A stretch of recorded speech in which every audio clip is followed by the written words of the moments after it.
Hi, I'm Donna Kelce, Taylor Swift's mother-in-law. It has been 7 weeks since the wedding, and this week somebody finally wrote about the thing that happened in that room. If you have seen it, you have seen 4 or 5 sentences. Something about my son's remarks. Something about a reaction from the bride's side of the room. The word controversy, which is a word people reach for when they do not have enough information to use a smaller one. I have read what has been written, and none of it is exactly wrong, and all of it is missing the thing that actually happened. I was there. I was 6 feet away. I heard every word my son said, and I heard what came after it, and I want to tell you about it. Not to defend him, because he does not need defending, and because I am not going to spend a video defending a grown man. I want to tell you about it because I think the people who reacted were right. I want to say that again, plainly, before I go one sentence further. The people who flinched at what my son said were right to flinch. He was wrong. He knows he was wrong. He knew about 4 seconds after the words left his mouth, which I know because I watched his face do it. And what happened in the 7 weeks since, including something that happened yesterday, on August 19th, 4,000 miles from here, is the reason I am telling this story at all. So let me tell you what he said. And then let me tell you what a room full of people who love Taylor Swift heard when he said it. Because those are two different things, and the space between them is the whole story. Part 1. The Room. July 3rd, 2026. Madison Square Garden. I have described that room before, and I am not going to spend 20 minutes on it again. Green and white. Trees. Real ones. Brought inside a building in Manhattan by people who apparently can do that. 1,000 guests. I want to describe the composition of that room instead, because the composition is the thing that matters. Roughly speaking, there were 3 groups in that building. There was our side, Ohio, Pennsylvania, Cleveland, Kansas City, football people, family, people who have known Travis since he was small, and people who have blocked for him, and people who have coached him, loud, warm, entirely without pretension, and about 90% of them wearing a suit they had bought specifically for that night. There was the general population, friends of both, people from the wider orbit, actors and athletes, and the kind of guest list that gets written about for a week. And then there was Taylor's side. I want to be careful here because I am going to describe a group of people, and I do not want it to sound like I am describing them from the outside, coldly, the way somebody hostile would. Taylor Swift's inner circle is not what people imagine. It is not an entourage. It is not a court.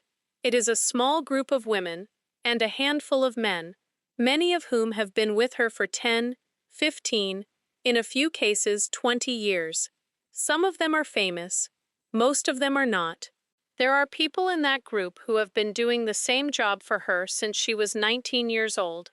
And here is the thing about them that I did not understand until I had spent about 2 years around them. They are protective in a way that is difficult to describe to somebody who has not seen it. Not possessive, protective. There is a difference, and the difference is the whole thing. These are people who have watched a young woman be systematically doubted, dissected, mocked, and underestimated for 2 decades. Who were in the room during things I know about and things I do not. Who have seen her build something with her own hands while a large portion of the world explained why she did not deserve it. They have a reflex. The reflex is, nobody diminishes her. It fires instantly, and it fires below the level of thought, and it has fired for 20 years, and it has been correct most of the time. That is who was in the left half of that room on July 3rd. And my son, God love him, walked directly into it. Part 2. What he said. The vows lasted 40 minutes. I have talked about that elsewhere. This was not the vows. This was afterward, at the reception, at the point in the evening when the toasts happened. Jason spoke as best man, and Jason was extraordinary, and Jason made a room of 1,000 people cry and then laugh inside of 90 seconds, which is a thing he can do, and always could. and then Travis got up. He was not scheduled to. I want to say that clearly because it matters. There was a schedule, and the groom speaking at that point in the evening was not on it. He got up because he wanted to say something. He had a drink in his hand, and he did not have notes, and he was, I am going to use the honest word, he was overwhelmed. He had cried at the altar before the doors opened, which I have told you about. He had cried during the vows. He had cried during Jason's toast. It had been a long day for a man who does not have a mechanism for hiding what he feels. He got up and he talked for about 3 minutes. Most of it was wonderful. Most of it was funny and warm and completely him. He thanked people. He said something about Ed that made his father look at the tablecloth. He said something about me that I am not going to repeat because it is mine. And then, near the end, he turned to Taylor. And he said, and I am giving you this as accurately as I can because I have replayed it many times. He said, I have watched you carry the whole thing by yourself for as long as I've known you. The work, the pressure, all of it, every decision, always you. He said, and I just want you to know that you don't have to carry it alone anymore. I've got it. Whatever you need to put it down. I've got it. Part 3. What the room heard. There was applause. I want to be accurate about this. It was not a disaster in the visible sense. There was applause and there were people crying, and a great many people in that building thought it was the most romantic thing they had ever heard. Our side of the room loved it. Our side of the room heard a man promising to take care of his wife, which in Ohio, in Cleveland, in the world I come from, is about the highest thing a man can say. But I was watching the other side of the room, and I saw about 9 people not move. That is what it looked like, 9 or 10 people, scattered across a few tables, who did not applaud in the first beat, who looked at each other. One woman put her hand flat on the table. Another one, I have known her for 2 years and I like her enormously, went completely still with her chin slightly up, which I have since learned is what she does when she is furious and being polite about it. And I heard, from a table about 8 feet behind me, a woman say quietly to the person next to her. She said, "Put what down?" 2 words and a question mark. Put what down? I have thought about that question probably 500 times since July 3rd. Because it is the correct question. Part 3, and a half. The woman at the table behind me. I want to tell you who said it. Not her name. I am not going to give you her name, and if you go looking for it, I would ask you not to. She is not a public person in the sense that matters, and she did not choose any of this. But I want you to know who she is, because it changes the sentence. She has worked for Taylor for a very long time. Not as an assistant. I want to be clear, this is not a staff person in the way people imagine. She is closer to the operational side. She has been in the machine since Taylor was very young. Here is the thing I know about her, which I learned from Taylor about a year and a half ago, and which I have not been able to forget. In the early years, I do not know exactly which year, Taylor did not say and I did not ask. There was a period where there were men in rooms making decisions about a 19-year-old girl's work. That is not a scandal, that is just how it was. That is how it has been for every young woman in every creative industry for the entire history of creative industries. Men in rooms, deciding. And this woman, who was young herself at the time and had very little standing, developed a habit. She kept notes. Every meeting, every decision. Who said what was agreed, what was promised. Taylor told me she has notebooks going back to 2008. And Taylor said, there were at least 3 occasions where the only reason I got what I was owed is that a woman in her 20s had written down what somebody said in a room 11 months earlier. That is who said put what down. A woman who has spent 18 years writing down what men promise, because she learned very early that the promise and the outcome are not the same thing. So when a man stood up at a wedding and made a promise about carrying something, Her reflex fired. Of course it did. If I had 18 years of notebooks about men making promises in rooms, my reflex would fire too. I talked to her afterward. Later that night, at the reception, after everything. I did not seek her out to confront her. I want to be very clear about that. I went and found her because I wanted to thank her, and because I thought she might be sitting somewhere feeling bad, and I did not want that. She saw me coming, and I watched her prepare herself. She said, "Donna." And I said, "I heard what you said." And she went slightly pale. And I said, "You were right." She did not say anything for a second. Then she said, "I shouldn't have said it out loud." And I said, "You said it to one person, at a volume of about 6 inches. I only heard it, because I've got the ears of a woman who raised 2 boys." She laughed, a little. And then she said something I have thought about since. She said, "I've heard that sentence before, not from him, from other people, about other women." She said, "I've heard it in boardrooms, and I've heard it in living rooms, and I have watched it work on people." She said, "It's never said cruelly. That's the thing. It's always said with love. That's what makes it so hard to fight." She said, "He meant every word of it, and that's exactly why it scared me." And I said, "It should have." Then I said, "He heard it. Look at his face." And she looked across the room at my son, who was at that point being crushed by 3 of his teammates about something, and she said, "He did?" And I said, "Within 4 seconds." And she said, "How do you know?" And I said, "I've been reading that face since 1989. She was quiet for a moment. Then she said, and she stood up. I said, "She did." And she said, and her voice did something. She always stands up. She said, "I've watched her stand up for 20 years. Usually it's for other people." That's the first time I've ever seen her stand up for herself in a room where everybody already loved her. She said, "That was different." I said, "Why?" And she said, "Because when a room is against you, standing up is easy. It's obvious. You've got nothing to lose." She said, "Standing up in a room that's applauding. Correcting the man everyone just cheered for. At your own wedding, in front of 1,000 people who are having a lovely time." She said, "That costs something." She said, "I've never seen her do that before." And I said, "She's got somebody to do it with now." And this woman, who has notebooks going back to 2008, said, "Yeah." She said, "I noticed." Part 4. Why they were right.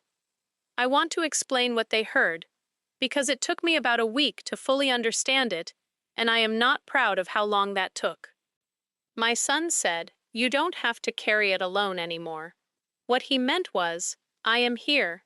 I am in it with you. You are not by yourself." What a certain kind of listener heard was, "You can slow down now." And those 2 sentences are not remotely the same, and if you have spent your life as a woman whose ambition has been treated as a problem to be managed, the second one arrives like a hand on your shoulder pushing down. Here is the part I want to be very honest about. There is a very old story that gets told about women who marry. It goes, she was building something, and then she got married, and then she softened, and then it became a hobby. Taylor Swift has had that story aimed at her for years. Not by Travis, not by anybody in our family, by the general commentary, the pieces that appeared the week they got engaged asking whether she would slow down, the endless speculation about whether marriage meant the end of the touring, the whole exhausting genre of writing that treats a woman's marriage as the beginning of her retirement. She has been asked about it directly, and her answer, when she has given it, has been unusually sharp for a person who is normally extremely measured. She has called the suggestion offensive, not disagreeable, offensive, which from Taylor Swift is roughly the equivalent of another person throwing a chair.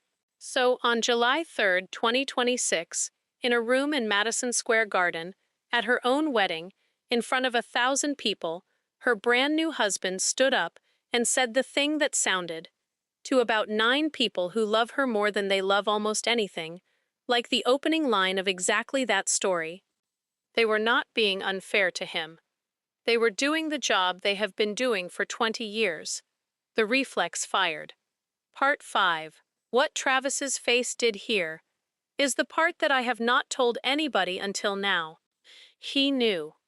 Not in a week. Not when somebody explained it to him. Within about 4 seconds. I was watching him because I am always watching him, and I saw the exact moment. He finished the sentence, and there was applause, and he was smiling, and then something crossed his face. A small correction. A fractional change. The thing a person's face does when they hear their own sentence played back a half-second late and catch a meaning they did not intend. His eyes went to Taylor. And Taylor was already looking at him. And I watched them have an entire conversation in about 1.5 seconds without either of them moving anything except their faces, which is a skill I did not know 2 people could develop in 3 years, and which frankly took Ed and me about 15. And then Taylor did something. She stood up. She stood up, and she took the microphone out of his hand, which got a laugh because it looked like a bit, and she said something into it. She said, and this is verbatim, I have not needed to check it, it is in my head permanently. She said, he means he's got the heavy end, not the whole thing, the heavy end. Pause. She said, I'm still carrying it, he's just on the other side of it now. And the room came apart. I mean, it came apart. That was the biggest reaction of the entire night. Bigger than anything. Bigger than the kiss. Bigger than Jason's toast. 1,000 people came up out of their seats, and there were people at Taylor's tables who were crying and shouting at the same time. And the woman behind me who had said put what down said, loudly, to nobody, there it is. Travis stood there while it happened with his hands out slightly at his sides, laughing, completely undone, looking at his wife the way he looks at her. And when it settled, he took the microphone back. And he said one more sentence, which nobody has reported, and which is the reason I love my son. He said, yeah, that, sorry, I'm new at this. Which got the second biggest laugh of the night. And then he sat down. Part 5.5. Andrea. I want to tell you what Taylor's mother did during those 4 seconds, because I saw it, and because it is the single most instructive thing that happened in that room. Andrea Swift was at a table on the left side, close to the front. When Travis said the sentence, I looked at her. I do not know why. Instinct, maybe. One mother looking for another mother. And Andrea Swift did not move a muscle. Her face did nothing. She did not applaud immediately, and she did not applaud. She sat completely still with an expression of total neutrality that I have since come to understand is a thing she can do that almost nobody can do. And then when Taylor stood up, the second Taylor stood up, Andrea's hands came together, and she was the first person in that entire building to applaud. The first. I am certain of it because I was watching her. I called her about it 4 days later. I said, Andrea, I saw you. And she said, I know you did. I saw you seeing me. We both laughed. And then I said, what were you doing? And she said, waiting. I said, waiting for what? And Andrea Swift said, for her. She said, Donna, I have spent 20 years learning when not to speak for my daughter. She said, when she was 19, I spoke for her constantly. I had to. She was a child in an adult industry, and somebody had to. She said, and then at some point, I could not tell you the exact year, she started doing it herself, and she did it better than I did. And the hardest thing I have ever learned in my life is to sit still and let her. She said, so when he said that, my whole body wanted to do something. She said, and I made myself sit there and count. I said, count?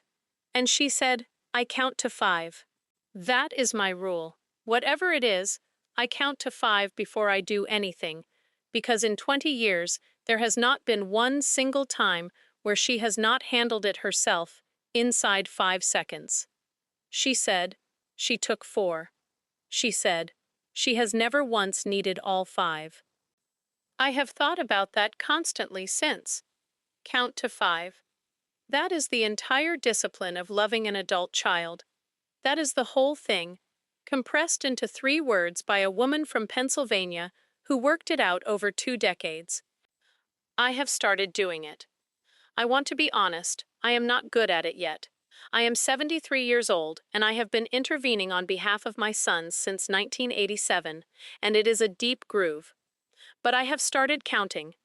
And I will tell you what I have found, which is that Andrea is right, and that Travis handles almost everything inside about 3, and that on the rare occasion he does not, he handles it inside 4, and that in the past 3 months I have not once gotten to 5. I have been intervening for 38 years in situations that would have resolved themselves inside 4 seconds. Nobody tells you that. Somebody should tell you that. Part 6. The part that took 7 weeks. So why is anybody writing about this in the 3rd week of August? Because a version of the first part got out without the second part.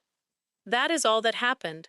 Somebody described the toast, accurately, to somebody who wrote it down, and the description included the sentence about putting things down and the reaction from the room, and did not include Taylor standing up, or the microphone, or the heavy end, or the 1,000 people on their feet. Half of an event. I have been around this long enough to know that half of an event is worse than none of it. And I have watched, over the last several days, that half circulate. I have watched the word backlash get attached to a moment that ended in the loudest ovation of the night. I have watched people who were not in that building explain what the room felt like. And I have said nothing, because that is what I do, and because both of those two have asked me, separately, in almost identical words, not to engage with any of it. But somebody sent me something 2 days ago that changed my mind. It was a comment, under one of those pieces, from a woman who said she was 68 years old. She wrote, and I am paraphrasing because I am not going to quote a stranger, she wrote that she had been married 41 years and that her husband had said something almost exactly like that to her in 1985, and that she had let it go, and that she had not gone back to school, and that she thinks about it. And then she wrote, I hope somebody said something at that wedding. Somebody did. That is why I am telling this. Somebody stood up and said something, and it was Taylor, and it took her about 4 seconds, and the entire trajectory of that sentence changed, in a room in front of 1,000 people.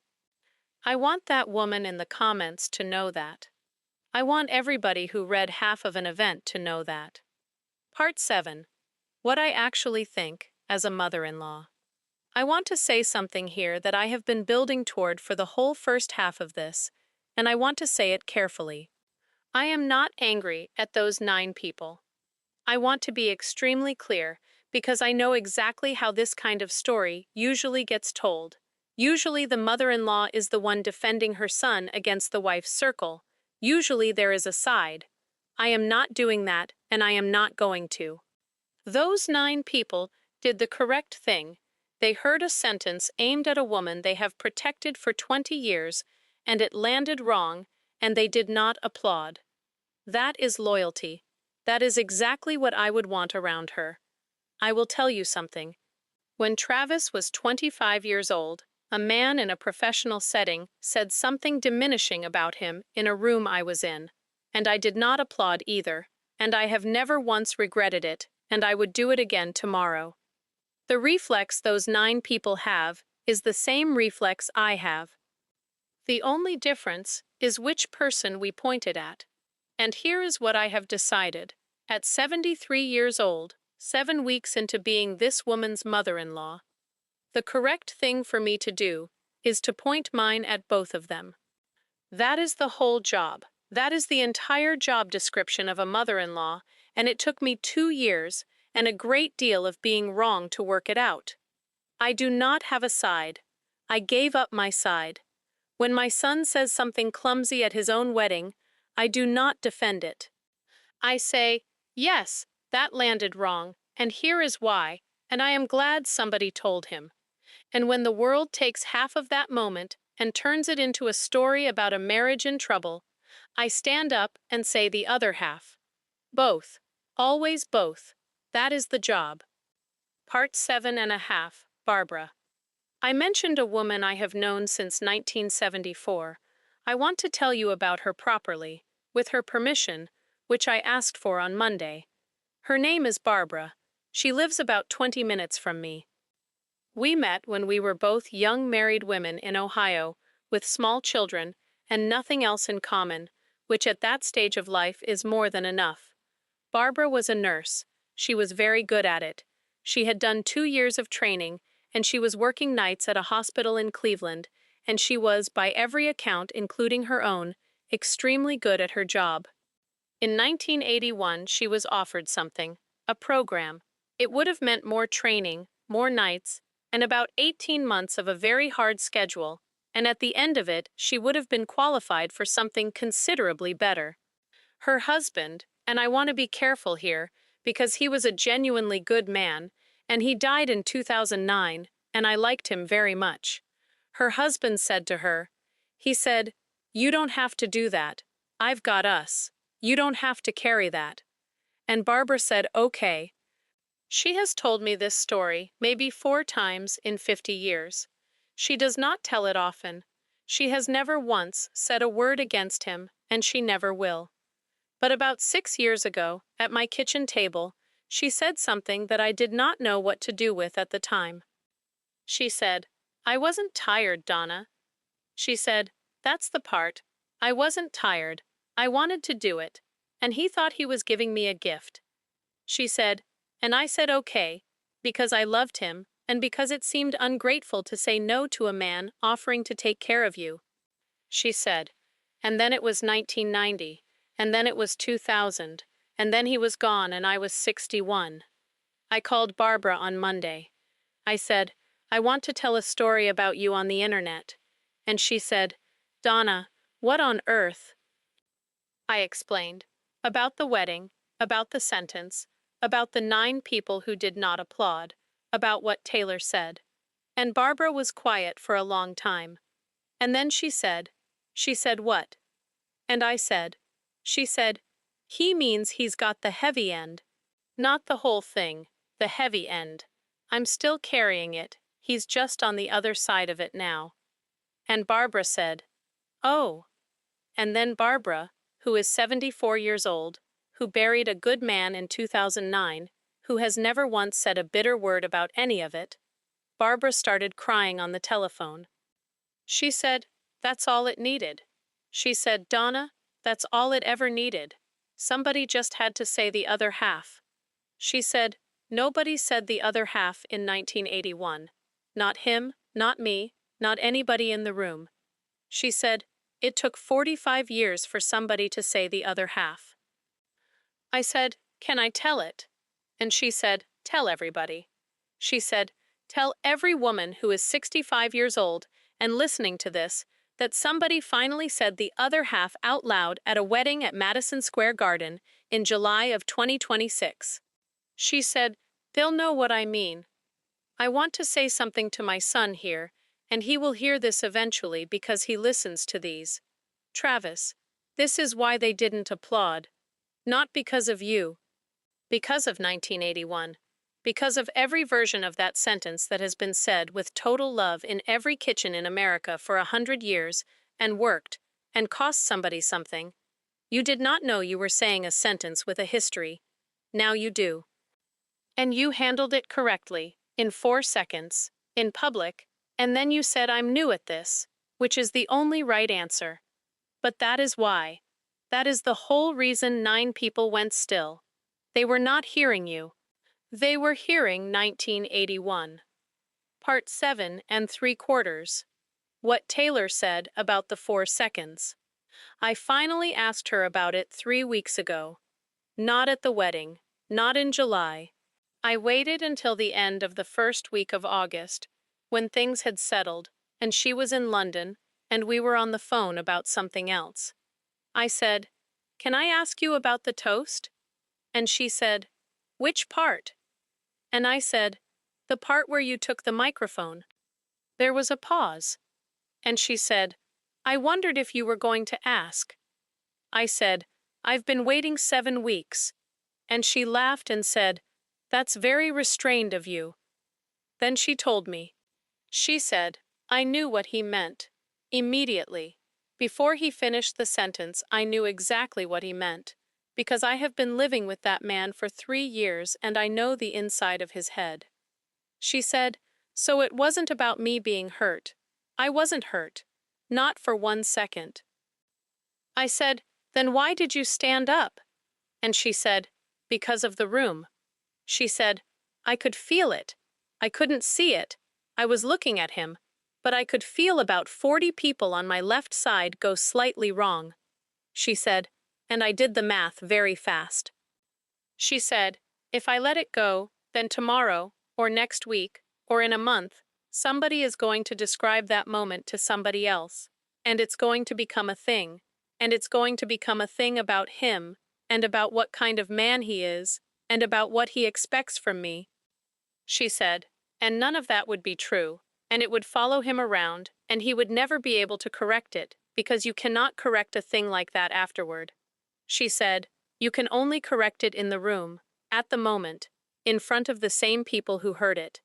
She said, so I had about 4 seconds to decide whether to protect the evening or protect him. And I said, and you picked him. And Taylor Swift said, obviously. She said it like it was the least interesting thing she had ever said. Then she said something else. She said, also, Donna, I'll be honest with you. Part of it was for me. I said, what do you mean? And she said, I've spent 20 years having people describe what I meant. I have watched sentences I said get turned into things I did not say 1,000 times. She said, and I've never been able to do anything about it. By the time it's out. There's no mechanism. She said, and this time I was standing in the room while it was happening. In real time, I could see it forming. She said, do you have any idea how rare that is? To be present at the exact moment a story is being born, and to be able to reach out and change it? She said, I have never had that. Not once in 20 years. She said, I got to fix one before it left the building. And then she said, it was the best 4 seconds of my professional life, and it happened at my wedding. I asked her one more thing. I said, did you two talk about it afterward? And she said, no. I said, not at all? And she said, he put his hand on my back when I sat down and I put my hand on his leg, and that was the whole conversation. She said, there was nothing to say. He knew. I knew he knew. It was finished. She said, that's the thing about him that I don't think people understand. She said, with most people you have to process. You have to have the conversation about the thing, and then the conversation about the conversation, and it takes 3 days. She said, with Travis, it's over the second it's over. She said, he doesn't hold anything. He has no capacity for it. It's almost a disability, and it's the best quality any human being has ever had. Part 8. August. Now let me tell you why this all matters right now, in the 3rd week of August, 2026, and not just as an anecdote about a party in July, because a lot has happened in the last 8 days. August 12th. Taylor was in London. She went out for the evening with friends. Sabrina Carpenter was there. Jack Antonoff was there. They were at the wedding of 2 recording engineers she has worked with for years, which is an extremely Taylor Swift place to be. It was her first public appearance since getting married on July 3rd. She had cut her hair. Now, I am aware that a haircut is not news. I am 73 years old and I have been getting my hair cut for approximately 68 of those years, and it has never once been news. But I want to point at what everybody wrote about it. Every single piece I saw framed it the same way. New era. Not newlywed. Not settling in. New era.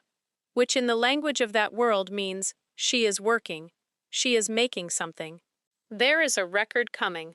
5.5 weeks after her wedding, my daughter-in-law made her first public appearance, and every person who covers her for a living looked at it and said, "She is going back to work." I do not think that was an accident. I am not going to claim I know it was deliberate. I have not asked her, and I would not. But I will point out the sequence. I called her the morning after the 12th. Not about the haircut. I called about something else entirely, and then I said, at the end, I saw a picture. And she said, "Oh no." And I said, "It's very short." And she said, "It is very short." I said, "Do you like it?" And there was a pause, and then Taylor Swift said something that told me everything about where her head is right now. She said, "I cut it on a Tuesday afternoon by myself with no appointment." I said, "What?" She said, "I mean, I went somewhere, I didn't do it in a bathroom, but I decided at about 2 in the afternoon and I was in a chair by 4. She said, "I have not done anything on that kind of notice in about 15 years. I said, "Why now?" And she said, "Because I'm married." I said, "I don't follow." And she said, "I've spent my entire adult life making decisions that had to be defensible. Everything gets seen, everything gets analyzed, so everything gets decided carefully." She said, and I woke up on Tuesday and I thought, I have somebody now who is going to like whatever I do. She said, not who will pretend to, who actually will. He genuinely does not have an opinion about my hair, and he will genuinely think it's great. She said, and I realized that meant I could just do a thing. She said, "It's a haircut, Donna. I'm aware it's a haircut." And I said, "It's not a haircut." And she said, "No, it's not." Two more things about August 12th that nobody wrote about. The first is where she was. She was at a wedding. Two recording engineers she has worked with for years. People who have been in rooms with her at 3 in the morning trying to get a vocal right. She flew to England partly for work and partly to go to their wedding. 5 weeks after her own. I want to point at that because I think it says something. There is a version of a person in her position who does not attend other people's weddings 5 weeks after theirs, on the grounds that it is somebody else's day and she would take it over. She went anyway. I asked her whether she worried about that. And she said, "I asked them first, twice." I said, "I will absolutely not come if there's any part of you that would rather I didn't, and I will not be offended, and please be honest." She said, and they said, "Come." She said, so I came, and I stood at the back, and I did not take one photograph, and I left before the last hour. That is what she does. That is the thing about her that people who have not been around her cannot see. She counts the cost of her own presence every single time, and then she pays it or she stays home. The second thing is that Travis knew about the haircut before anybody. She sent him a photograph from the chair. He was at practice. He got it 4 hours later. She told me what he wrote back, and I want to give you the whole thing because it is 14 words long and it is the entire man. He wrote, "What? Okay. Wow. Okay. Yes. I like it. I like it a lot. What? That is my son. That is 36 years of my son, in 14 words." August 15th, Kansas City. Travis showed up at his first preseason game since the wedding, and he was wearing his gold band. On the field, in uniform, on his ring finger. Players do not usually wear rings in a game situation. There are practical reasons. He wore it anyway, at a preseason game he did not play in, and every camera in that stadium found it inside of about 4 minutes. I texted him about it that night. I said, "I saw the ring." And he wrote back, "I'm not taking it off." And I wrote, "At all." And he wrote, "Mom, I'm not taking it off." That is the entire text exchange. That is the whole thing. A 36-year-old man declaring in all caps energy without any caps that he is not removing his wedding ring for a football game. I have that conversation screenshotted. I am not sorry. August 19th. Yesterday. Two things happened yesterday, and they happened about 6 hours apart, and I have not stopped thinking about the pairing since. The Chiefs finished their final padded practice of training camp at Missouri Western State University in St. Joseph, Missouri. Camp is effectively over. They go to Tampa this weekend to play the Buccaneers. Travis Kelce completed his 14th training camp. Possibly his last one. I want to be honest about that. He has said publicly that he is taking it one day at a time, that he still has love for the game, that he wants to prove he can play better than he did last year. He has not said, "This is the last one." But he is 36. He knows. Everybody knows. 14 camps. He went to his first one at 23 years old, with a body that had never been seriously hurt, and no idea what any of this was going to become. He finished the last padded practice of the 14th one yesterday afternoon. And about 6 hours later, 4,000 miles away, his wife walked onto a stage. Taylor performed yesterday, her first performance since becoming a married woman. I am not going to describe it because I was not there, and I am not going to pretend I was. I have seen what everybody else has seen. But I want you to hold those two things next to each other, because I have been holding them next to each other since yesterday evening, and I cannot get over the symmetry. On the same day, within hours, a man finished the last hard practice of what might be his final season, in a dormitory town in Missouri, at 36 years old, with a gold ring on his finger that he refuses to remove. And a woman walked onto a stage for the first time since her wedding, and did not slow down at all. Put what down? Nothing. She put down nothing. That is the answer to the question the woman asked 8 feet behind me on July 3rd, and it took 47 days, and it was not delivered in a statement, or an interview, or a response of any kind. It was delivered by walking onto a stage.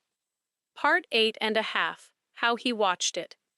I want to tell you how my son watched his wife perform yesterday, because he told me, and because it is the best thing I have heard all month. He was in Missouri. Camp had ended that afternoon, the last padded practice, the final hard day of the 14th training camp of his life. He was, by his own description, completely destroyed. He said, "Mom, I could not feel my legs. I'm not being dramatic. I did not have legs." He went back to the dorm. He ate whatever they eat. He lay down on a bed that is too short for him, in a cinder block room with fluorescent light coming under the door. And then he got up and drove somewhere. I said, "You drove somewhere?" After that? And he said, "I had to find a signal." He explained, "The connection in the dormitory is what a connection in a state university dormitory is." He was not going to watch his wife perform for the first time as a married woman on a stream that buffers. So he got in a car at around 10 at night, after a day that had physically emptied him, and drove until he found somewhere with a signal. He said, "I ended up in a parking lot." I said, "Of what?" And he said, "I don't know. Some kind of store. It was closed." And he sat in a car in a closed store parking lot, somewhere in northwest Missouri, and watched his wife walk onto a stage 4,000 miles away. I said, "How was it?" And he did not answer for a second. And then he said, "Mom, I've seen her perform probably 30 times. He said this was different. I said, "How?" And he said, "Because I know what she gave up to be there." He said, "She got married 7 weeks ago. She could have taken a year." Everybody would have said that was fine.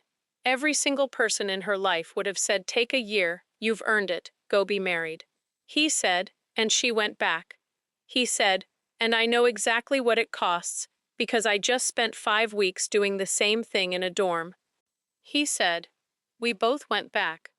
Then he said something quiet. He said, "I sat in a parking lot in Missouri and cried like an idiot." And I said, "Travis." And he said, "Like a genuine idiot, Mom. Full noise. In a car? In a parking lot?" He said. And then I called her, and she was still coming off the stage, And she picked up anyway, and I couldn't talk for like 15 seconds. I said, "What did she say?" And he said, "She waited." He said, "She just stayed on the phone and waited until I could talk. She'd just come off a stage. She'd just done the biggest thing she's done since the wedding, and she stood somewhere backstage and waited for her husband to be able to speak." I said, "And then what did you say?" And Travis said, "I said nothing. You put down nothing." There was a silence on that phone. And he said, "And she knew exactly what I meant." He said, "She started crying too." He said, "It was extremely stupid. Two grown adults on a phone at midnight, both crying, 4,000 miles apart, about a sentence I said badly at a wedding 7 weeks ago." And I said, "That isn't stupid." And he said, "No, I know." He said, "It's the best marriage anybody's ever had, and I'm not taking 1 second of it for granted." Part 9. What he said about it. Travis called me last night. Late, for him, around 11, which for a man in camp is the middle of the night. He said, "Did you see?" I said, "I saw." And I want to describe this properly. He was not proud in the way a man is proud of a spouse's accomplishment, which is a thing that can occasionally have something slightly ownerly in it. He was thrilled. In the physical sense, he sounded like he did when he was 9 years old and something had gone right. He said, "She's incredible. Mom, she is unbelievable." I said, "I know." He said, 7 weeks. She got married 7 weeks ago and she's back out there. And then he said something quiet. He said, "I said a dumb thing at the wedding." I said, "I know you did." He said, "You know?" I said, "Travis." I was 6 feet away. I watched your face when you realized. Long pause. He said, "I meant it nice." I said, "I know you did. Everybody in that room knew you did. That's not the point." And he said, "Yeah." Then he said, "She fixed it in like 4 seconds." I said, "She did." And he said, "I've been thinking about that a lot, like, a lot, for 7 weeks." He said, "She could have let it go. It got applause." Most people didn't hear it the wrong way. She could have just let it be a nice moment and talked to me about it later, in private, and nobody would ever have known. He said, "She didn't. She stood up in front of 1,000 people and corrected her husband at her own wedding." I said, "How do you feel about that?" And my son said, "It's the best thing anybody's ever done for me." He explained it. It took him a few minutes, and he went around it a couple of times the way he does. He said, if she'd let it go, then for the rest of my life, whenever I said something that landed wrong, I'd never know. She'd just absorb it, and I'd go on being a guy who says things that land wrong, and nobody tells me. He said, "I've got a lot of people around me who let things go. That's what happens when you're—" He stopped. He said, "When you're in my position, people let a lot of things go." He said, "She doesn't." He said, "She corrected me in front of 1,000 people, and then she sat down next to me and put her hand on my leg under the table, and that was it. It was over. There was no second conversation. There was no thing about it later." He said, "She fixed it in public and then she was completely done with it." He said, "Mom, do you know how rare that is?" And I said, "Yes, I do." Because Ed does that. Ed has done that for 50 years. Ed will tell you the true thing once, at the moment it needs saying, and then it is over, and it never comes up again, and there is no sediment. Some people say the hard thing, and then live in it for a month.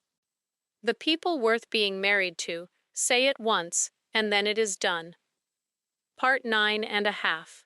What Kylie said about it. I called Kylie on Tuesday, after the pieces started appearing. I said, "Have you seen this?" And Kylie said, "Donna, I have 4 children under 7. I have seen approximately nothing." Then she said, "Hang on. Yes, somebody sent it to me." I said, "What did you think?" And Kylie Kelce said, I thought, well, they got the first half. I said, you noticed at the time. And she said, Donna, I was 8 feet from her mother. Of course I noticed. Then she said something that only Kylie would say, and that I have not been able to improve on. She said, I've been in this family for 11 years, and I want you to know that Kelce men say that sentence constantly.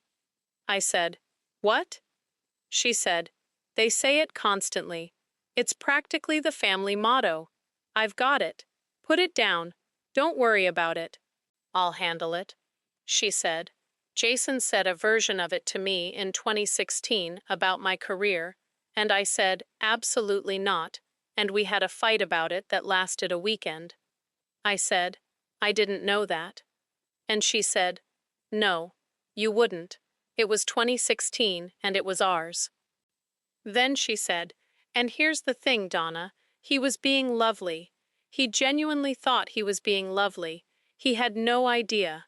She said, and after the weekend was over, he understood it completely, and he has never said it again, and he's spent 9 years being the opposite of that. She said, they're not bad men. They're just men who were raised in a house where a father took care of things. And I said, that's true. And Kylie said, it's a good house. It made good men. It also handed them one sentence that doesn't work anymore, and nobody warned them about it. I sat with that for a long time after we hung up, because she was describing my house. Ed took care of things. That is what Ed did. That is what Ed's father did. In Euclid, Ohio, in the 1990s, in the world those two boys grew up in, a man taking care of things was the definition of a man being good. I did not teach my sons that sentence. Ed did not teach them that sentence. They absorbed it from the walls.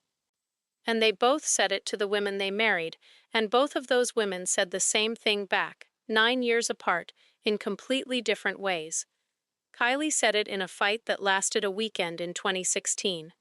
Taylor said it in 4 seconds in front of 1,000 people in 2026. Same correction. And both of those men took it, and neither of them ever said it again, and both of those marriages are better for it. That is not a failure of the Kelce men. That is the Kelce men being teachable, which is the only quality that has ever actually mattered in a husband. Part 10, September 27th.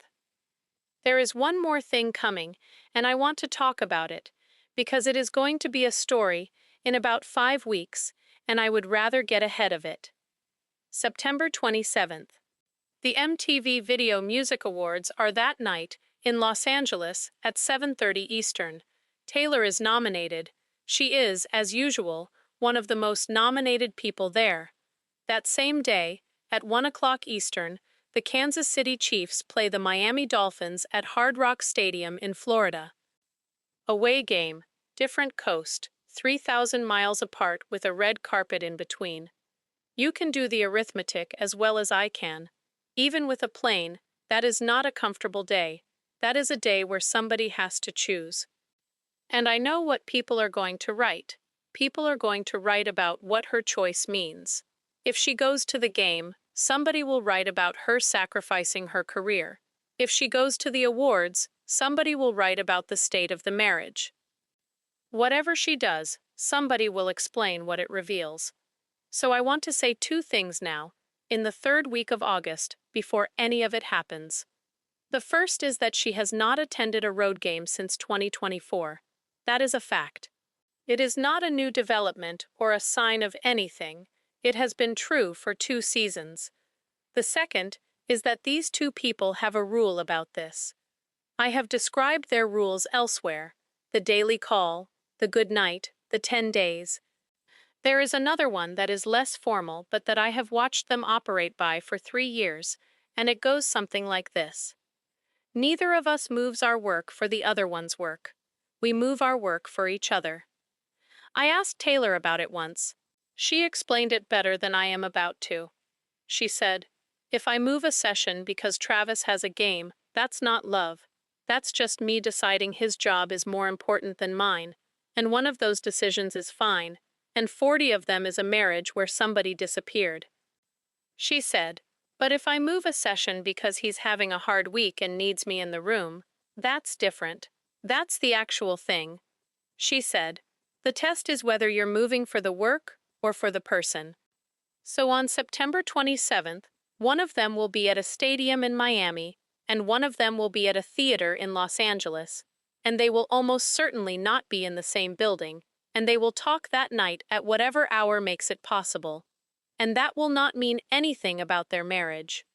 It will mean two people have jobs. Part 11, the house. One more piece of current business, and this one is nicer. They are looking at houses. This has been reported, and it is true. I am not going to say where, and I would not know the details anyway because they have not told me, and I have not asked, because I have a rule about not asking my children where they are going to live, which I developed after asking Jason once in 2017 and being politely informed that I was being a lot. But Taylor mentioned it to me on the phone about 10 days ago, in passing, in the middle of something else. And she said a thing about it that I want to give you. She said, I want a kitchen with a table in it. I said, don't all kitchens have tables? And she said, no, mine don't. Mine have islands and counters and beautiful surfaces and nowhere to sit down.